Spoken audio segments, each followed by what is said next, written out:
بسم اللہ الرحمن الرحیم۔ عمر رضی اللہ کا قول ہے کہ کم کھانے میں صحت ہے، کم بولنے میں سمجھداری ہے اور کم سونا عبادت ہے۔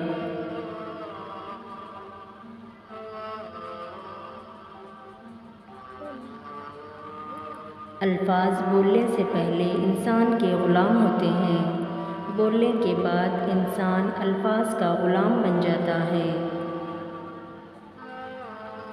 اپنی روح کے باغ میں صبر کی کھیتی کاشت کرو، بے شک اس کا بیج کڑوا ہے لیکن پھل بہت میٹھا ہے۔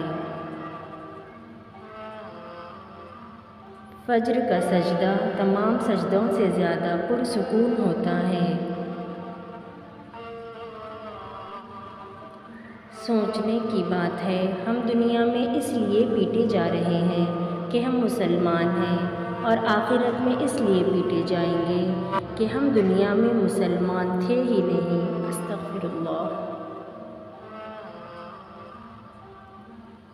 بہترین صبر وہ ہے جس میں لوگوں سے شکایات نہیں کی جاتی ہیں۔ مومن صرف اپنی ذات میں نہیں جیتا ہے، ایک طرف وہ اپنے رب کو راضی کرتا ہے اور دوسری طرف بندوں کی خیر خواہی کرتا ہے۔ تحفہ صرف چیزوں کو خوبصورت ڈبوں اور لفافوں میں پیک کر کے ہی نہیں دیا جاتا، بلکہ آپ کے وہ الفاظ بھی تحفہ ہوتے ہیں جو دوسرے کو آگے بڑھنے کا حوصلہ دیتے ہیں۔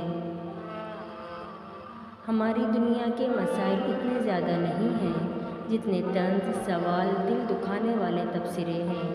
اگر صرف زبان روک لی جائے تو لوگوں کی دلوں کی تکالیف کم ہو جائیں گی اور بہت سے دلوں کو سکون مل جائے گا۔